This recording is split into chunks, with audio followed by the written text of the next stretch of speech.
2003년도에 가정주부인데 딸이 7살 둔 가정주부예요. 근데 이 분이 잠원동에서 4시 30분에 정말 연기처럼 사라졌거든요.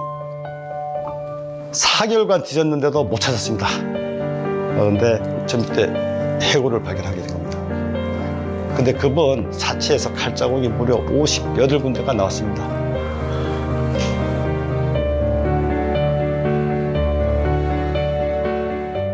본인 소개 좀 해주시죠. 성함은 강철중. 강철중입니다. 아니요. 강철중이 본명이신가요? 아니에요. 그럼 왜 이렇게. 본명은 뭐예요? 예전에, 네. 제가 경찰이 됐을 때, 그 공공의 적이라고 그 설경구 예. 배우 주연의 그 영화가 있었습니다. 그때 나왔던 배우 닉네임이 그 강철중이었어요. 네. 근데 그 배우 설경구의 행동과 폼, 모든 것이 흡사돼서 그때 직원들이 저를 철중이라고 불렀습니다. 그래서 얻은 닉네임입니다. 별명이구나. 네, 본명은 뭐예요? 분명은 네. 말씀드리기 곤란합니다. 왜 그러냐면, 네. 제가 지금 하는 일이 실제로 미제 사건 용의자를 추리고 있습니다. 실제로 하고 있습니다. 그래서 억울하게 미제 사건 된 걸 의뢰를 받으면 조사를 하시는 거예요? 아니죠. 억울하게 의뢰가 도움하는 것이 아니라, 제가 대한민국 미제 사건 중에 추려서 그 중에 쫓아가면서 용의자를 발치할 수 있는 사건들을 실제로 지금 하고 있습니다. 그러면 그거는 나의 수입하고는 전혀 없는 일이잖아요. 네, 맞습니다. 전혀 수입하고 전혀 상관이 없습니다. 타고난 형사구나. 그거는 도저히 적고는 내가 두고 볼 수 없다. 네, 그렇습니다. 네. 그래서 물론 어려운 가정인데요. 그래도 전직 강력 형사였는데 그 정도는 한 건, 두 건, 세 건 정도는 해야 되지 않나 싶어서 하게 됐습니다. 우리가 보는 셜록 홈즈 이런 거하고 비슷하네. 그냥 공공의 일이네요. 네, 공공의 일입니다. 지금 그러면 네. 본인이 하는 거는 미제 사건 하는 거는 그건 주업이 될 수는 없는 거겠죠. 일정 시간을 할애해서 따로 하셔야 되고. 네, 맞습니다. 그럼 주로 하시는 일은 뭐예요? 이제 현재는 탐정 일 중에 네. 가출인, 실종자가 사실 실종자. 많습니다. 그건 의뢰가 많겠네. 네, 그건 의뢰가 들어오죠. 네. 뭐 불륜도 들어오지만 그 중에서 이제 저는 가급적 실종자들 위주로 해드리고 있습니다. 결국은 또 그것도 원래 하던 일이네요. 네, 맞습니다. 네. 사실 우리가 방송에서 제일 재밌는 거는 불륜 사건 중에 불륜이 사실 80% 불륜이고요. 제일 많을 것 같은데. 네, 맞습니다. 그게. 네. 자, 그러면 네. 본인도 평상시 강력계 형사로 쭉 우리가 활동을 해왔고 지금도 또 미제 사건은 자발적으로 본인 시간 돈 투자해서 조사하고 계시고 네. 그다음에 또 실종자를 주로 하시게 되면 네. 이게 그렇게 끔찍하다 그래야 되나? 맞습니다. 최악의 사건 이런 것들이 많을 것 같아요. 느낌상. 최악의 사건 경험한 것 중에 어떤 게 있나요? 최악의 사건 중에 뭐 형사물로 말씀드릴까요? 아니면 그랬겠죠. 그게 예. 불륜 야가 막장인데 우리 맨날 드라마에서 네. 보는 거니까 그렇고. 네. 2003년도에 가정주부인데 딸이 7살 둔 가정주부예요. 근데 이 분이 잠원동에서 4시 30분에 정말 연기처럼 사라졌거든요. 그런데 이제 휴대폰이 꺼져 있고 남편이 경찰서에 쫓아와서 그 성인 같은 경우에는 그 실종 부서가 따로 있습니다. 근데도 불구하고 당장 뭐 해줄 수 있는 거 없으니까 경찰 쪽에서는. 근데 이 남자분이 밤 10시경에 경찰서 마당에서 이제 쭈그리고 앉아갖고 약간 눈이 보통 제가 눈빛을 많이 보는데 이분은 그 눈이 뭐 슬픈 그런 눈빛보다는 좀 애틋한 눈빛, 애절한 눈빛, 그것을 보고 혹시 무슨 일 때문에 그러냐 했더니 그 내용을 말씀해 주는 거예요. 부인이 4시 30분에 연기 좀 사라졌고 지금까지 연락이 없다. 이제 수사 의뢰는 10시요. 다른 부서에 했는데요. 그 실종팀이 따로 있습니다. 근데 이제 옆에 나오시다 우연히 본 거네. 네, 그렇죠. 네, 담배 한 대 피다가 내일은 아니네. 그러니까. 절대 아니죠. 네. 그래서 자초정을 들어보니까 내일 오전까지 돌아오지 않으면 그래서 강력 사건이라고 판단해서 접수를 저한테 아예 갖고 왔습니다. 미리 받으셨구나. 그 밤에 받았습니다. 그 시간에 제가 할 수 있는 것은 이 여성이 차하고 동시에 사라졌는데 차 추적. 그렇죠. 그건 가능하죠. 네. 그다음에 금융기록, 뭐 카드 내역. 그 실종팀은 그런 거는 좀 안 하고 인적 조사만 하는데 그렇죠. 강력계는 이미 이거는 강력 네. 그 범죄일 수 있다. 네, 맞습니다. 그래서 제가 12시 넘어서 할 수 있는 것은 금융거래, 차 추적을 동시에 했는데요. 차가 5시에, 당일 5시에 영동 고속도로로 빠집니다. 경부 고속도로 타고 영동 고속도로 빠져가지고 둔내 IC에서 다시 들어오는 게 잡힙니다. 그럼 문막주에서 상행소에서 이 여성 카드로 5만 원 기름값을 주유를 합니다. 네. 그래서 저는 그걸 확인한 후에 이것은 분명 강도 살인이라고 이제 제 스스로는 판단을 했던 거죠. 아, 네. 그래서 다음날 그 남편분한테 마음을 다잡아라. 이미 내가 예후가 안 좋은 것 같아. 내가 분명히 찾아줄 테니까 조금만 기다려 달라 하고 이제 수사에 제가 돌입하게 된 것이죠. 그래서 제가 제일 먼저 우선 한 것은 그 여성의 그 사체를 찾는 일이었습니다. 그래서 고속도로 주변을 제가 계산해 보니까 신갈 IC부터 둔내 IC까지 120km입니다. 그래서 4개월간 뒤졌는데도 못 찾았습니다.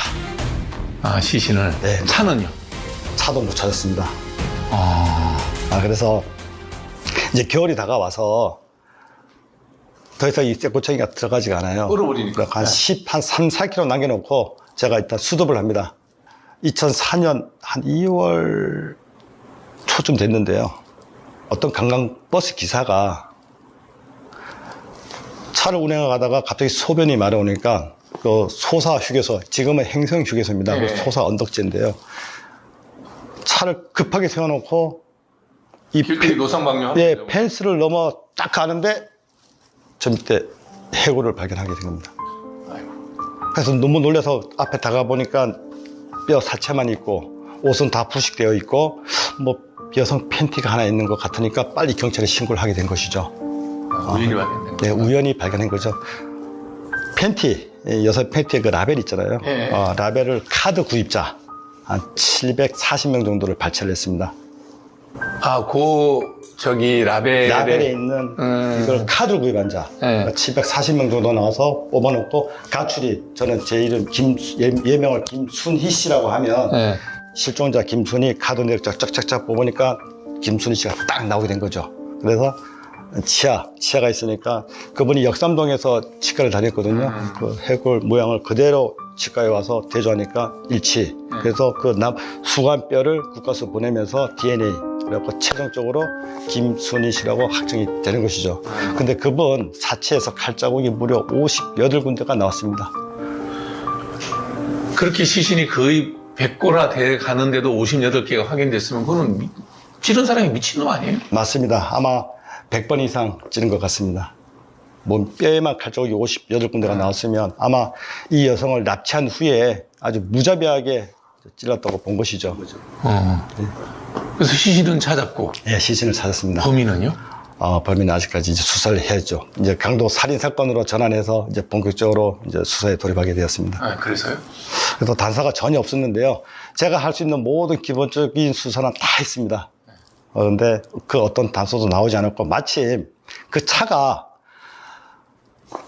중고 자동차 매매상 안에 있었기 때문에 차를 발견할 수 없었던 것입니다. 네. 그러니까 이놈이 이 여성을 죽인 후에 차를 가지고 매매상에 전화를 걸어서 길거리에서 차를 실제 매매를 해버렸어요. 그래서 이놈이 공중전화를 이용해서 매매상에 차를 팔았는데 매매상 직원을 만나니까 유일하게 나온 곳이 공중전화 2대 전화번호가 나왔습니다. 그러니까 이놈은 휴대폰 없이 공중전화를 이용해서 차를 판 것이죠. 아니, 그거 다 아는 사람이네. 그 가해자는? 범인은? 아니죠. 이렇게 빠져나갈 한 거 아니에요? 그렇죠. 자기는 이제 이렇게 공중전화를 이용해서 차를 팔면 자기가 잡히지 않는다고 생각했던 것이죠. 그렇죠. 그러니까. 그래서 그날 차를 파는 날 1,000만 원 주고 차를 넘겼는데요. 처음에 전화했던 곳이 압구정동입니다. 그 다음에 방이동이고요. 그래서 압구정역, 방이역 2번 전화해서 올림픽공원 노상에서 만나서 실제 차를 넘기고 1,000만 원을 받았습니다. 근데 그 당시에 제가 그 공중전화 모든 내역을 뽑아서 수사를 했음에도 불구하고 그 어떤 단서도 안 나왔어요. 딱 10일 동안 완전 멘붕이 와가지고 고민하고 있던 차에 이놈이 사람을 죽인 이유는 딱 하나다. 돈이다. 그런데 자기가 얼굴이 노출되면서까지 무리하게 차를 판다? 아니다. 아마 누구한테 급하게 돈을 차용해서 그것을 갚기 위해서 한 짓이 아닐까.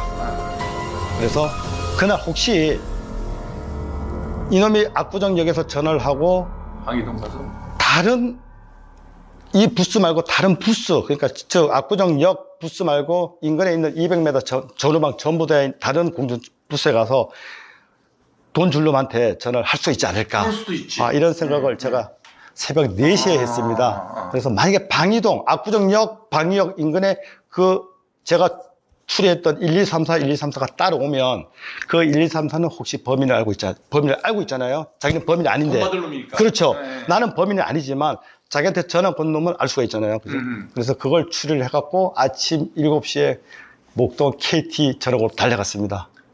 모든 자료를 다 받았는데 정말 이걸 어떻게 말씀드려야 되나. 그냥 1234가 그냥 보입니다. 그 많은 저는 번호 중에 그냥 1234, 1234가 딱 나오는 거예요. 나오는 거예요. 그냥 딱 이렇게 비교했는데 1234가 딱 뜨는 겁니다. 두 개가. 그냥 그 자리에서 바로 전화했어요. 1234한테. 야, 1234 이 개새끼야. 닥쳐. 너 이 새끼. 뭐 이 새끼들이 뭔데 막 그럴 거 아니에요. 1234 이 미친 새끼. 야, 너 왜 우리 아들 때리고 도망갔어? 무슨 소리 하고 있어 임마. 딱 그런 거예요. 야, 임마 네 번호가 나한테 왜 있겠어? 네가 우리 아들 때리고 도망간 놈 아니야? 하니까 야 닥쳐. 너는 뭐 말도 안 되는 소리 하지 마. 야, 너 혹시 키가 1m 90에 뭐 120kg 떡대 아니야? 했다니까. 야, 나는 임마 조그만 하고 임마 그런 몸매도 아니야. 딱 그런 거예요. 아, 그래? 그런데 나는 확인 좀 해야겠어 하니까 야, 오든지 말든지 마음대로 하고 자기 있는 자리를 딱 일러주는 거예요. 잠실에 있는 인테리어 공사를 하고 있다는 겁니다. 그래서 목동에서 그냥 바로 논스톱으로. 그때는 경찰력 얘기 안 하죠. 절대 안 하죠. 혹시나 모르니까. 네. 그래가지고 딱 잠실에 와서 딱 보는 순간 눈이 멈칫합니다. 너 내가 누군지 알지? 다 알아보거든요. 내가 누군지 알지? 내 주변 친구 또는 지인 중에 의심 가는 사람이 있다. 그 한마디 딱 10초 줄 테니까 숨 쉬지 마. 따니까 이게 꽂혀 넘어가요. 아는 거야. 야, 10초 1, 2, 3, 4 안 해? 딱 하니까 실은 전화해 해갖고 바로 02 딱딱딱 전화하니까 야, 무슨 일이야? 오늘 뭐 일 끝나고 뭐 호프 한잔 어때? 그러니까 좋아, 끝나고 와 하고 딱 끊었어요. 바로 그냥 중국동으로 바로 들어갔죠. 집 주소가 딱 나와보니까 반지하 빌라더라고요. 중국동 집에 가서 똑똑똑 놓고 나니까 여자가 딱 나오는 거예요. 여자가 나와요? 네. 무슨 일이냐고. 야, 나 사채업자인데 남편 들였어. 그러니까 없어요. 딱 그런 거예요. 뭔 없다고 그냥 집에 들어닥치니까 아무도 없어요. 안방, 작은 방, 베란다 다 뒤졌어요. 옷장 다 뒤졌어요. 나올 때는 제가 이렇게 끄접해 나왔습니다. 막 얼굴 다 제끼고 당신이 뭔데 남은 집에 신발 신고 돌아오고 많이 제끼고 나왔습니다. 나서 곰곰이 생각해보니까 화장실을 못 뒤졌어요. 야, 저 화장실을 뒤졌어야 되는데. 그래서 저 한 10m 안 보이는 곳에 앉아갖고 담배 한 대 피면서 쭈그리고 앉아있으니까 꼭 나올 것 같았어요. 느낌이. 한 15분 정도 지나니까 이놈이 쓱 나오더라고요. 그래서 담배 탁 물고 이제는 반가운 거예요. 이제는 반갑습니다. 이놈이. 야, 철수 이 새끼 반갑다 이러니까 멈칫. 보통 범죄자들은 딱 눈빛이 알죠. 완전히 딱 멈춰버려요. 야, 가슴에 칼 있나? 또 가만히 있습니다. 한번 해봐. 사람을 몇 방 이상 찔러 죽이고 기름 종자야. 이 새끼 봐라 이거. 칼이 있자니까 몸이 이제 약간 움찔움찔해요. 네 원하는 대로 다 해. 내가 기회 줄게. 못하거든요. 왜? 이 강력 범죄자들, 특히 살인범, 강도, 강간범들 형사앞에 가서 함부로 칼 못 들이댑니다. 약한 사람들만 네, 맞습니다. 그러지. 약한 사람한테 내지 저승사자 앞에 와 있는데 네 원하는 대로 다 해봐라. 내가 다 받아주마 했더니 거기에 푹 숙이더라고. 이 새끼. 근데 사실 그때까지 저는 얘가 범인인지 몰라요. 그렇죠. 그냥 심증만 가는 거예요. 네, 맞습니다. 그래서 야, 6개월, 7개월 동안 잠 잘 잤냐 하니까 사실 잠을 못 잤습니다. 딱 그러는 거예요. 이 새끼 범인 맞잖아요. 야, 손 내놔 하고서 딱 지었죠. 울어 이 새끼야. 내가 사실 진짜 궁금한 거 왜 죽였어? 그날 범행 과정 지금 얘기해. 돈이 없어가지고 한 3일 전에 그 청계천에서 칼을 5천 주고 사가지고 부정내, 청담동, 압구정동 다 뒤졌어요.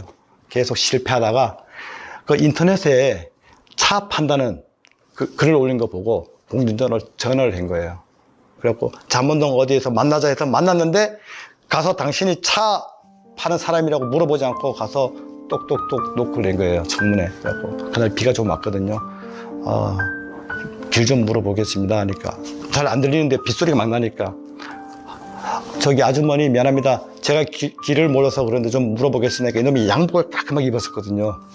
그러니까 이 여성이 아무 뜻 없이 문을 조금 내려준 것이죠. 그러니까 손을 넣어서 문을 제끼고 올라타면서 그냥 칼로 찌르고 바로 사망한 거 보고 그대로 고속도로 타고 바로. 그러니까 계획된 의도된 범죄네요. 그렇죠. 이미 대상이 운 나쁘게 그 피해자가 됐을 네, 뿐이고. 피해자가 됐을 뿐입니다. 그러니까 이게 자기 신분을 올려놓고 뭐 중고매매 차를 하는 그게 위험한 일이죠. 아주 위험한 거죠. 특히 여성분들이 하는 경우에는 정말 위험한 것이죠. 하더라도 남편이 남자가 하는 것이 정말 좋습니다. 네. 네. 제가 지금부터 말씀드린 사건은요, 현재 미제 사건입니다.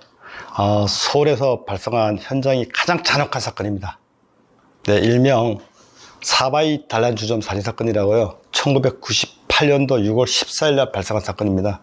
그 좁은 작은 그 술집 안에서 여성 3명, 남성 1명이 아주 잔혹하게 살해당합니다. 그 현장도 다 훼손해가지고요. 그 어떤 증거조차도 없었습니다. 훼손이란 건 뭐 불을 질렀다는 증거인멸을 한 거죠. 1998년 6월 14일 22시경에 남자 3명이 그 술집에 술을 먹으러 갑니다. 네. 그래서 2번 방으로 안내를 받아요. 이 술집 위치가 현재는 지금 을지병원 사거리 큰 길가네요, 그러면. 대로변입니다. 손님으로 와서 2번 방 안내 받으면서 용의자 갑이 사장님, 오늘 여자도 좀 불러주세요 하니까 도우미 말입니까? 불가능합니다. 오늘 월드컵이 열려서 도우미가 없습니다 하니까 이때 옆에 있던 을이 야, 지금 우리가 이렇게 한가하게 여자 끼워 놀 때는 아니잖아 하고 실제 도우미가 안 들어갑니다.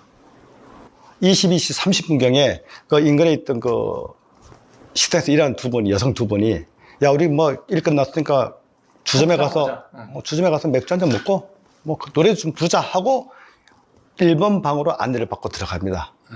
근데 처음에 있던 그 여자 주인분이 23시 50분에 나와요. 자기 친자매죠. 동생이 이제 교대를 하는 거예요. 교대를 해서 들어가고, 이제 동생이 근무를 하고, 이제 큰 언니는 나오고. 그날 월드컵이 열려서 이 주인분이 자기 친구를 불렀어요. 아이고. 그래서 01시, 이제 다음날 01시 30분경에 언니가 전화를 해서 야, 가게 특별한 일 없지? 하니까 없어. 우리 월드컵 보고 있어. 하고 전화를 끊습니다. 근데 02시 30분경에 지나가는 택시가 고개를 돌렸는데 저 술집 같은 데서 계단에서 여자가 올라오면서 살려달라는 이 손드는 모습을 발견을 해요. 지하였나 보구나. 예, 지나가는 차가 저기 뭐지? 하고 뛰어가니까 살려달라는 목에 살이 찔렸고 피를 흘리면서 자상이 있고 급하게 택시에 그냥 후송해서 병원으로 후송을 합니다. 그 사람만 한 사람만 네. 급하니까. 저 안에 뭐가 있는지 모르고 사람이 죽었다 살려달라 사람이 죽었다 하면서 이 여성은 그냥 의식을 잃으면서 가면서 이 택시 기사분이 경찰에 저기 술집 안에 사람이 죽은 것 같아 라고 신고를 해줍니다. 술집 안 내부는 아까 말씀드렸다시피 유리 다 깨지고 물을 다 부어갖고 증거인멸 후 이미 용의자들은 사라지고 난 뒤였죠. 그래서 이 병원에 실려간 이분 때문에 사건의 전말과 용의자의 몽타주가 나오게 된 것이죠. 자, 22시 30분에 이 두 분이 가갖고 있는데 주인 여성이 야, 저기 젊은 애들이 혹시나 합석하자고 하는데 잠깐 놀아줄 수 있어갖고 이 두 분이 오케이 해갖고 합석을 하게 됩니다. 2번 방에 가서. 5명이. 네, 맞습니다. 그래갖고 실제 3시간 반을 2번 방에서 놀게 됩니다. 네. 그런데 놀다가 약간의 잡음이 있어가지고 이 여성 두 분은 다시 1번 방으로 나오게 됐고요. 그런 차에 우리가 마지막 마무리를 해서 맥주를 마시고 있는데 카운터 앞에서 다툼 소리가 들리는 거예요. 뭐지 들어보니까 도우미를 불러달라 아니다 쿵쿵 소리 나더니 갑자기 이 범인 3명이 그 남자분 뒤에 결박한 채로 1번 번호 끌고 들어오는 거예요. 이 남자분하고 그 주인에 있는 카운터 동생분을 이때 그 주인 여성이 살려달라 막 소리 왜 그 작은 방 안에 어떻게 보면 아비규환이거든요. 막 공포 엄청 나거든요. 준 여성은 살려달라 딱 두 마디 하니까 그냥 입에 칼 넣고 확 꺼버렸습니다.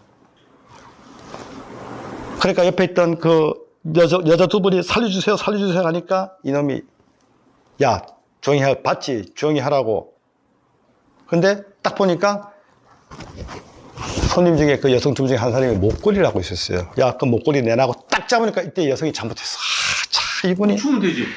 줘야 되는데 이건 안 된다고 내가 이거는 우리 남편이 해준 건 이건 맞고 안 된다고 막 소리치니까 이때 그 여태 있던 분이 언니 지금 이 상황에서 이게 뭐 그래 중요하고 당장 드리라고 했는데 그 말 떨어진 순간 목에 딱 나서고요 딱 꺼버렸습니다. 그 자리에서 즉사했습니다. 그리고 너도 옆에서 아가씨를 왜 해갖고 이 여성도 목 두 방 찌르고 배 찌르고 그냥 사망하게 된 것이죠.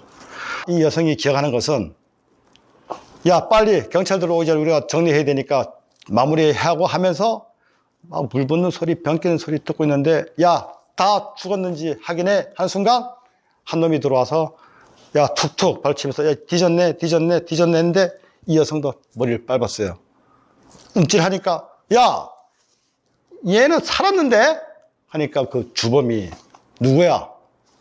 걔? 야 나도 가장 협조했던 분이에요.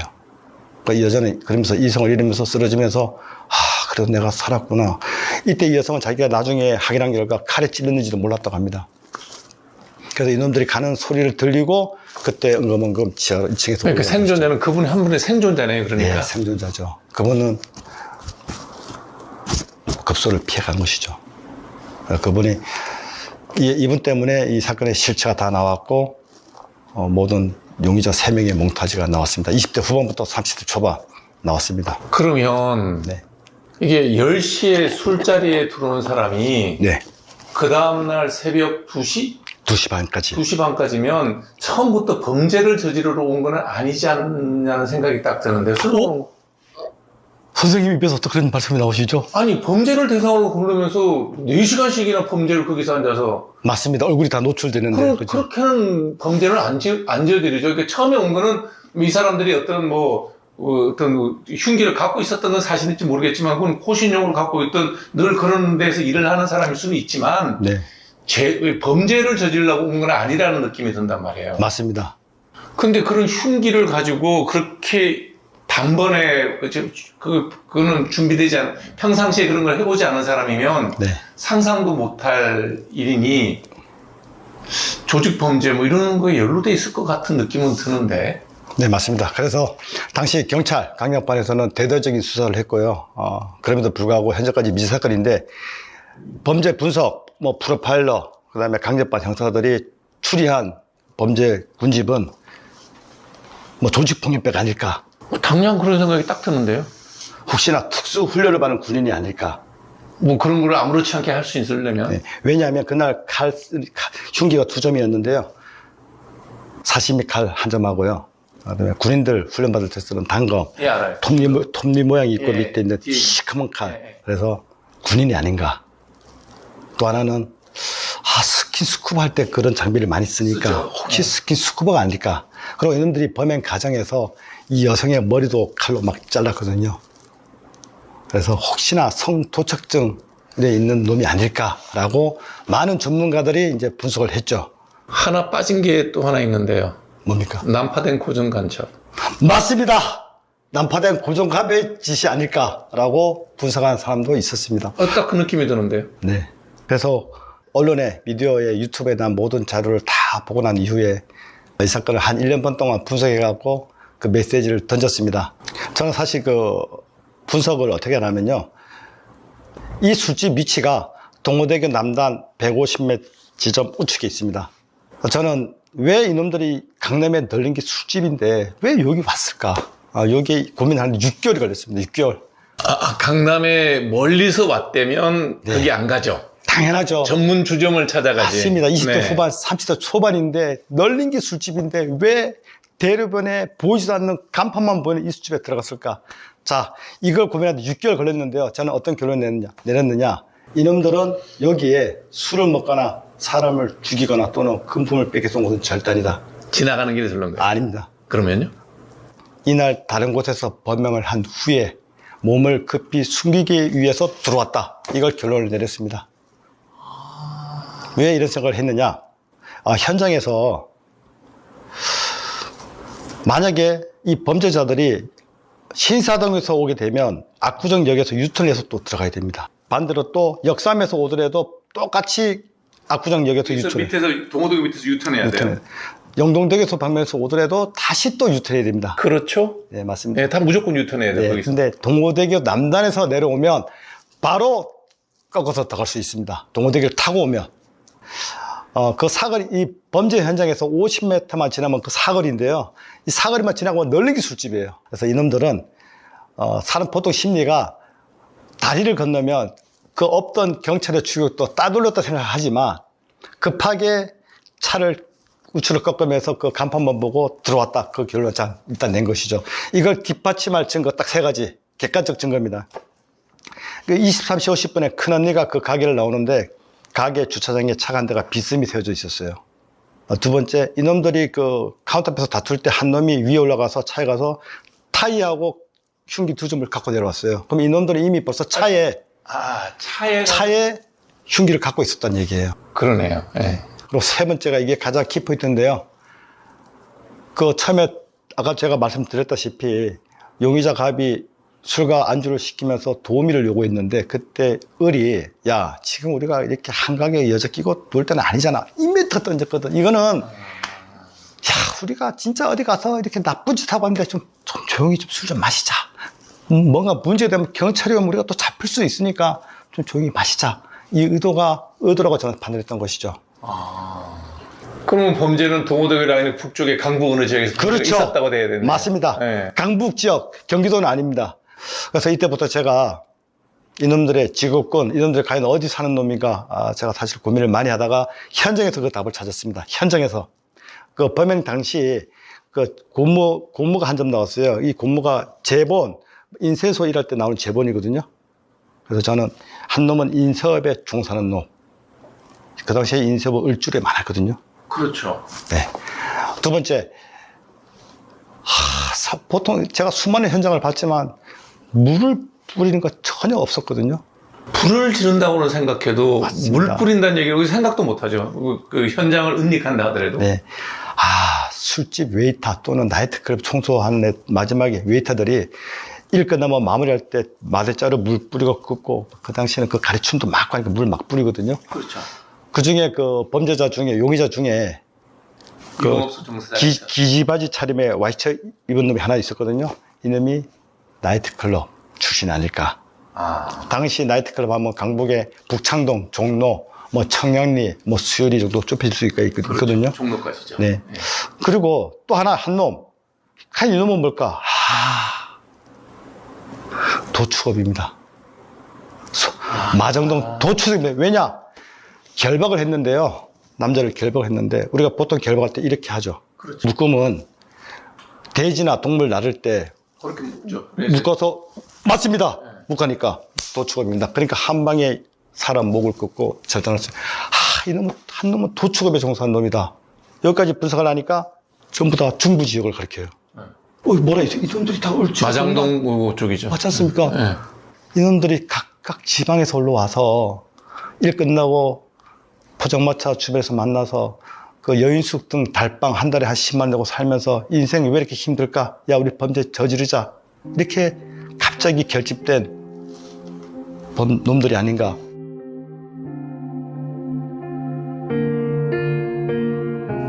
두 번째 사건에서도 역시 우리가 또 배울 게 있네요. 하나의 팁이 있다 그러면 어떤 그 유흥업소에서 모르는 사람하고 합석하고 하는 건 굉장히 위험한 일이다. 합석하지 않았으면 그 일은 안 생겼을 가능성이 많죠. 네, 맞습니다. 그리고 또 하나는 당시 강력병 형사들이 현장을 좀 더 면밀히 체크했더라면 좀 더 쉽게 접근하지 않았나 그런 생각도 듭니다. 스토킹 사건, 여자 폭력, 네, 연이어 계속 발생하고 있고요. 또 그중에 중국인 범죄자들이 많이 있습니다. 실제로 보면 뉴스에 보면 꽤 많아요. 제주도에서는 신고 있는 스타킹 팔으라고 끌적대는 20대 중국인도 있었고, 납골당해서 유골함에서 유골 훔쳐가지고 돈 네, 요구하는 맞습니다. 그런 시형에서는 또 4명이 또 돌아가시고 뭐 이런 하여튼 네. 반복되는 문제들이 있는데 이거 어떻게 봐야 될까요? 그러니까 워낙 유입이 많이 되다 보니까 네.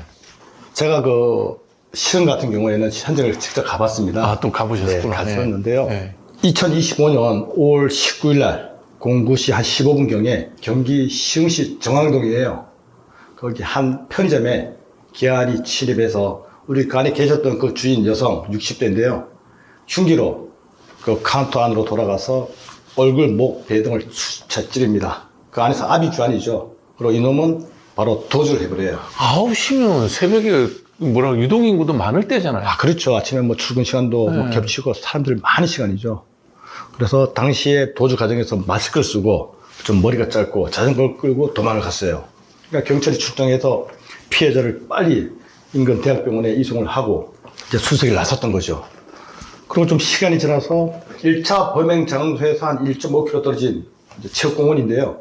거기서 또 피살 사건이 또 발생해요. 아, 이때 그 피해자는 70대 남자인데 그 지나가던 남자랑 눈이 마주쳤던 이후로 또 칼로 찌릅니다. 일단 정상은 아니라고 봐야 되겠네요. 네, 그래서 경찰이 당시에 그 피해자, 목격자 진술을 들어보니까 동일건으로 판단이 돼서 이제 추적에 나서죠. 일단 CCTV 동선 파악을 해야 되니까요. 그러다 보니까 연쇄 피습 사건이라고 생각해서 모든 경찰들이 다 총동원 됩니다. 근데 마침 그 편의점 앞으로 이상한 차 한 대가 지나가요. 그게 용의 차량이었던 거예요. 자전거 타고 또 살인을 또 저지르고 네. 언제 또 차를 갖고 이동을 하는군요. 네. 근데 이제 경찰이 이제 눈썰미가 좋았던 것이죠. 이상한 차가 한 대 지나가는데 저기 혹시 용의 차량이 아닐까 이런 마음에 차적 조회를 하니까 바로 편의점 앞에 있던 집이 나온 거예요. 아, 그래서 이 주거지로 급하게 경찰이 올라가니까 그 안에서 시신 한 구가 발견돼서 추가 살인이 또 있었다는 얘기예요? 이제 경찰은 전혀 모르는 상태였죠. 아, 최소한 2, 3일 정도 지난 것 같아. 보통 시신을 보면 아니까. 그렇죠. 그래서 이제 피해자 신원 확인해서 혹시 이놈이 또 추가 범행이 있지 않을까 하고 인근 이 피해자와 연관된 가족들 확인해 보니까 인근 거주지에 이 피해자의 친동생 같은 방법으로 살해된 걸 찾습니다. 범행이 시작된 건 2, 3일 전이었네요. 네, 2, 3일 전에 벌써 범행이 시작되었던 것이죠. 그래서 경찰은 강력 사건이라고 판단되어서 이때부터 추가 범행이 계속 이어지고 있으니까 고민 끝에 공개 수배 전환을 합니다. 그런 거 공개하는데도 고민해야 됩니까? 빨리 해야 되잖아요? 아니죠. 무조건 다 공개 수배하지는 않습니다. 아, 그러니까 경찰도 이제 그 피해자, 피해 상황, 그 다음에 그 성격, 가해자의 성격이나 범행 동기 따져서 조용히 수사할 때도 있습니다. 왜 그러냐면 괜히 공개 수배 전환해서 극단적 선택도 할 수 있고 자기가 쫓기는 걸 알고 멀리 도망갈 수도 있기 때문에 처음에는 일단은 은밀히 수사하는 경우도 있죠. 실제 수사 기법입니다. 그래서 이제 공개 수사로 전환을 하고 나서는 어떻게 되죠? 이때 이제 공개 수배 전단을 왜 뿌렸냐면 그때는 이제 경찰, 그 다음에 그 시흥, 시청 전부 다 공조해서 전단지를 다 뿌립니다. 당시 그 시흥 전체 시민들은 진짜 공포에 휩싸였죠. 그렇죠. 당연하죠. 그렇죠. 네. 왜 칼 두고 지금 계속 범행을 이어가고 있으니까. 네. 그래서 이때부터 경찰은 일단 검문 검색을 강화시키고 도주를 봅니다. 도주를 보면 이 차가 그 SUV, 세단 SUV 차량이 있는데 이 차가 가는 그 모든 교통 통제 시스템에 협조를 얻어서 다 확인을 하죠. 네. 1시간 반 만에 그 시야에 가면 방조제가 있습니다. 시야 방조제 있죠. 네, 네. 거기 거북섬이라는 곳이 있는데 거기서 차를 대고 어슬렁거리는 걸 발견해요. 그래서 긴급 체포를 하게 된 것이죠. 왜 그랬대요? 그 나중에 이제 경찰 조사에서 왜 너가 저 2명을 살해했느냐 했더니 뭐 범인 말입니다. 뭐 자기한테 빌려준 돈을 갚지 않아서. 살해 방법이 뭐냐 했더니 이놈이 그 몇 개월 전부터 죽이기로 아예 마음을 먹었어요. 그래서 둔기를 구입하고 그 손잡이에다가 보통 범행할 때 미끄러지지 않기 위해서 뭐 보통 고무 밴드를 묶는데 이놈은 아주 그 플라스틱 그 불로 녹여서 손잡이를 아주 단단하게 만들었어요. 먼저 형부터 자기네 집으로 유인해서 이제 자기가 처방받은 수면제를 먹인 후에 이제 둔기로 머리를 내쳐서. 그러면 잘 아는 사이라는 얘기 아니에요? 같은 중국인입니다. 나중에 범행 날짜를 확인해 보니까 5월 17일 한 오후 4시경. 이틀 전이 맞네요. 이틀 전이 맞아요. 네. 근데 그 지역이 예전에는 그 한국 사람들이 다 거주하고 있던 빌라촌이었어요. 그렇죠. 네. 네. 근데 실제 가서 현장을 가서 보니까 외국인 유입이 80%입니다. 아. 그 중에 이제 중국인이 50%, 그 다음 순으로 베트남, 뭐 인도네시아, 우즈벡, 몽골인, 그리고 나머지 한 30% 포함되는 거고요. 한국인은 실제 20%입니다. 아. 그리고 그 발생지 그 피해 할머니, 그 슈퍼 하셨던 분이신데요. 그 발생지가 초입에 있어요. 바로 앞집입니다. 그 집에서 나오자마자 한 3m, 4m? 그럼 자주 보는 분이잖아요. 단골 손님이었죠. 그분을 제가 그 외국인 베트남 사람들이나 다른 외국분한테 물어봤어요. 너무 좋은 분이라는 거예요. 그렇겠죠. 동네에서 동네 장사하시는 분인데. 예상도 준답니다, 그냥. 네. 그 외국에서 타국서 와가지고 힘들게 사는 걸 아니까 그냥 무료로 주고도 나중에 갚아라 하고 너무 베푸신다. 근데 어떻게 저런 마음씨 좋은 분을 너가 매일 보는 편의점 아주머니를 너 왜 그렇게 살해하려고 했냐니까 그냥 자기가 평소 뭐 불친절하고 모함을 한 것 같아서 이유 없다. 그래서 자기는 죽이려고 했다. 아마 이틀 전에 그 사람을 죽인 한 이후에 제 판단입니다. 아마 자포자기 심정이 되지 않았나. 어차피 사람을 죽였으니까. 자포자기면 자기가 자살을 해야지. 왜 자포자기인데 지나가는 사람을 왜 죽여요? 근데 이 범죄자들 마음은 정말 최악으로 생각하시면 됩니다. 그러니까 이게 이제 범행 동기라는 거는 그냥 그 사람의 네. 문제지 설명할 수 있는 합리적인 어떤 범행 동기는 전혀 없는 거네요. 성격적인 반사회적인 성격이 있거나. 맞습니다. 네. 충동적이고. 법적으로는 처벌이 어떻게 되나요? 아마 이 차찰남 같은 경우에는 제가 판단할 때 뭐 사형은 대한민국에서 지금 이루어지지 않고 있으니까 무기징역 그렇죠. 이상 형이 떨어질 것 같습니다. 항상 피해자, 저는 항상 그 수많은 피해자를 봤을 거 아닙니까? 네. 그분들 삶은 그냥 거의 고통 속에 살아가거든요. 그러니까요. 가정이 전부 다 풍비박산이 납니다. 안 그러겠냐고요, 그게. 네, 맞습니다. 그런 사람은 중국으로 송환하면 100% 사형시키는데 송환 자체가 안 됩니다. 우리 법으로 못 보내나요? 범죄 발생지 속지주의 원칙에 의거해서 네. 받을 수가 없습니다. 그럼 반대로 중국으로 도망간 사람들이 있잖아요. 네, 가까우니까 뭐 금방. 네, 갈 수 있습니다. 그러면 보내주지도 않잖아요, 또. 이제 중국하고 그 범죄 인도 조약이 체결되어 있지 않아서 네. 또 중국 내에 숨어들면 또 찾지도 못합니다. 찾으려는 의사도 없는 네, 것 같아요. 별로 없습니다. 이렇게 네. 죄인에 대해서 네, 그렇게 뭐 엄격하게 뭐 우리나라에서 벌어진 데 아닌데 뭐 이런 식인 듯한 느낌이 많이 들어요. 그 부분이 제일 좀 안타깝습니다. 그 현재 지금 재판 중이겠네요. 네, 지금 재판 진행 중에 있습니다. 뭐 가석방 없는 종신형 무기징역이면 괜찮겠는데 또 대한민국에는 또 종신형이 없으니까 네. 그것도 문제가 있습니다. 그래서 이 차찰림 같은 경우에는 뭐 사이코패스 검사했답니다. 전혀 그런 것도 없습니다. 그러니까 저기 사이코패스라기보다는 그냥 성격이 반사이지 안티소셜 퍼스널리티라고 네, 그렇게 부르는 게 맞겠죠. 그러니까 얼굴은 사람이 얼굴을 하고 있지만 마음속에 들어있는 악마가 들어있는 거죠. 왜 우리나라 사법부에서는 그 사람을 사람이라 그런지 모르겠어요. 그냥 흔히 말하는 인투컷만 쓰고 있는 건데.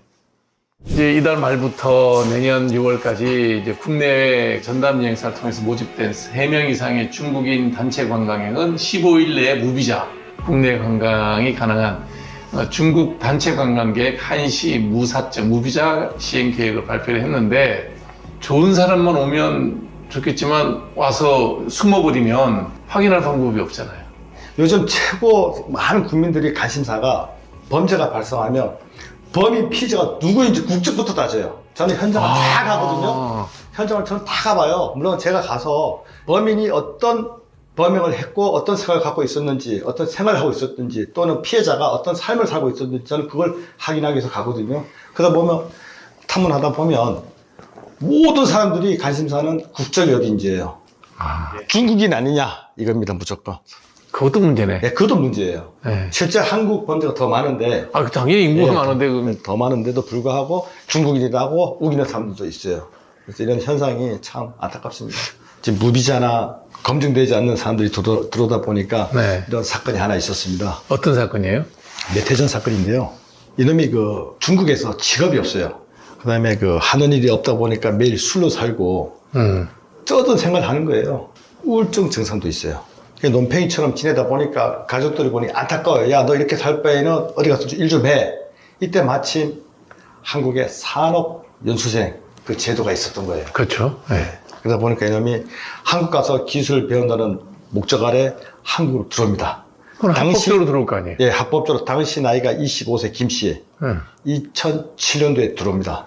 그리고 서울 동대문 그 장안동 그 한 여성 의료 공장에 그 재단, 그 원단, 그 재단 하는 일 있잖아요. 그 기술이 배워요. 그러다 보니까 이 원단업체 대표는 밥도 주고, 잠도 지어주고, 봉급도 주고, 한 석 달간 이 고급 기술을 일러줍니다. 그리고 한 석 달 동안 교육을 받고 중국으로 돌아가요.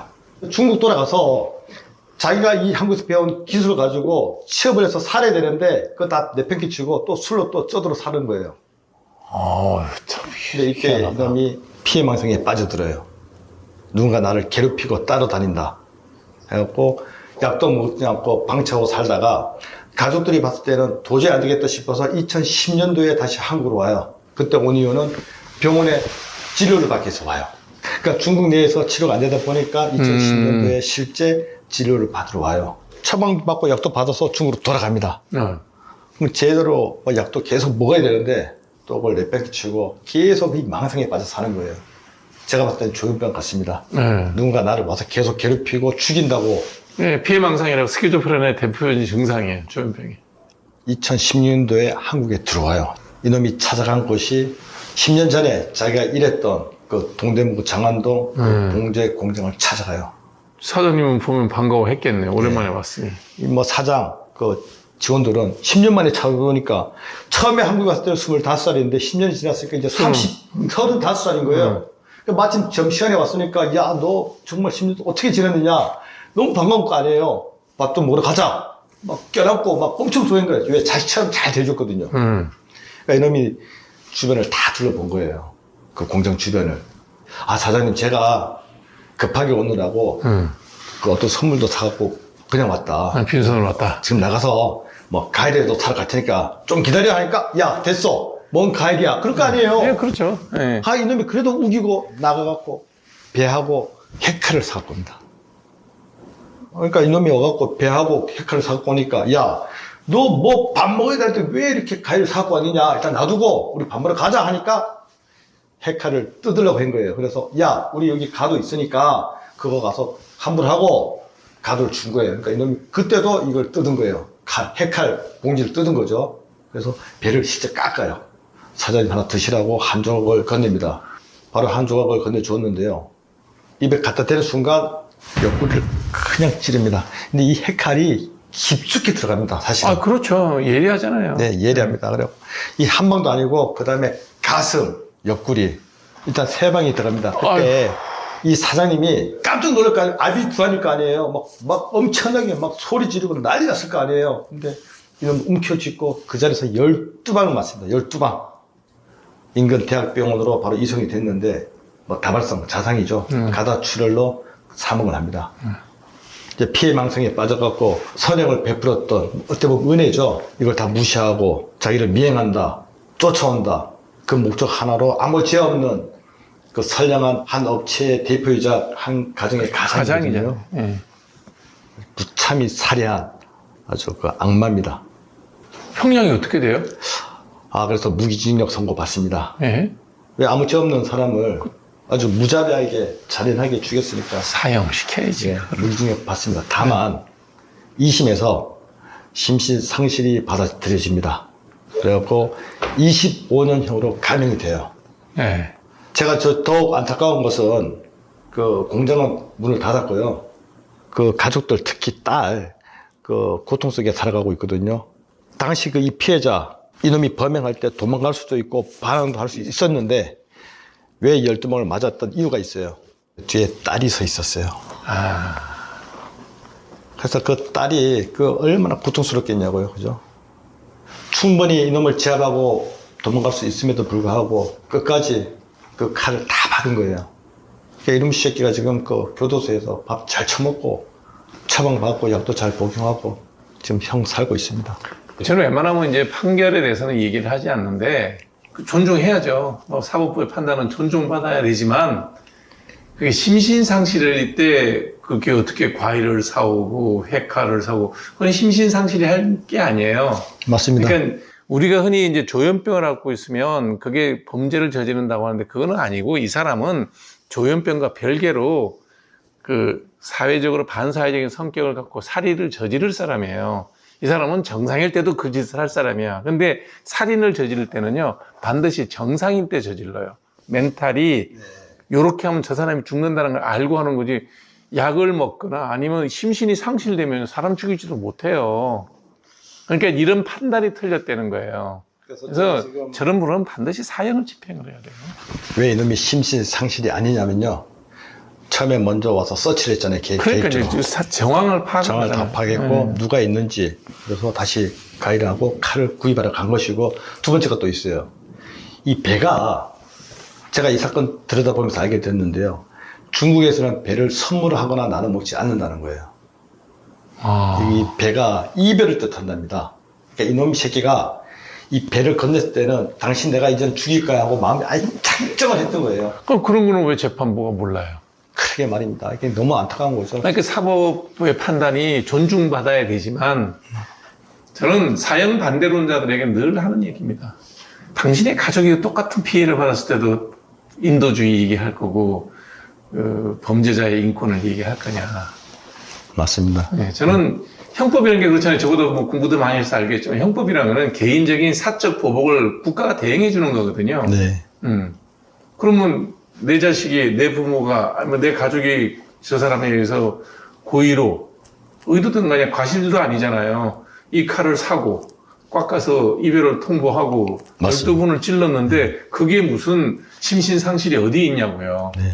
어줍잖게 인권을 얘기하면서 범죄자를 싸고 도는 그런 거에 대해서는 저는 동의가 안 돼요. 그 사람이 25년 뒤에 나와서 어떤 일이 벌어지겠어요? 물론 이전 사건인데 몇 해 전 사건인데 그때 이 범인이 뭐 우울증 걸린 거 이거 사실 검증이 안 됐잖아요. 이런 부분이 너무 안타깝습니다. 지금 이거 들어오는 무비자로 들어온다고 하는데 그런 검증, 뭐 병적 치료나 뭐 정가 이런 거 전혀 알 수가 없잖아요. 적어도 뭐 정신병력까지를 확인할 수는 없지만 네. 전과 기록을 확인해야지. 저도 그렇게 생각하고 있습니다. 아무리 뭐 우리가 내수가 부진이라고 중국하고 뭘 한다 하더라도 저는 아닌 것 같아요. 좀 엄격하게 뭔가를 해야지. 정말 범죄 피해자들은 이유도 모르고 당하잖아요. 그렇죠. 우리가 사실 죽음 중에 타인에 의해서 죽는다. 이거는 누구 상상조차 한 사람이 전쟁도 없거든요. 아닌데. 맞습니다. 네, 전쟁도 아닌데. 그 아픔과 고통은 정말 이루 말할 수 없습니다. 저는 피해자 가족들하고 그 이후에도 많은 시간 속에 연락도 하고 했는데요. 이분들의 그 가장 큰 고통이 뭐냐면 일단 지인이 사망을 했어요. 그 다음에는 오롯이 자기가 다 받는 거예요. 자기 자책을 해요. 내가 어떻게 못했다. 내가 어떻게 못해. 그때 내가 공부를 더 시켰더라면 얘가 이 자리에 있지 않았을 것인데 내가 더 부자였더라면 이 험악한 일을 시키지 않아서 그 자리에서 피해를 받지 않았을 건데 자책을 합니다. 거기서 고통을 받고 극단적 선택하는 분도 계시고요. 그러니까 전부 다 고통 속에 살아갑니다. 실제로. 그래도 그 가해자, 살인자를 사형이라도 시켜주면 조금 위안되지 않을까요? 그렇죠. 위안이 되죠. 네. 무조건 바뀌어야 됩니다. 제가 수많은 현장을 다녀보지만 방법은 딱 하나입니다. 신상 오픈하고 사형제 구하면 범죄 줍니다. 또 미성년자 성폭행, 살인 예. 이런 경우에는 정말 신상 오픈하고 좀 사형 제도가 부활했으면 좋겠습니다. 그 피해자들 사실 그 피해자 가보면요 사실 지금도 예전하고 변함이 없어요. 범인 검거하기 바쁘고 나중에 검거되더라도 피해자 가족들은 그 영안실에 홀로 방치되어 있어요. 제가 깜짝 놀랍니다.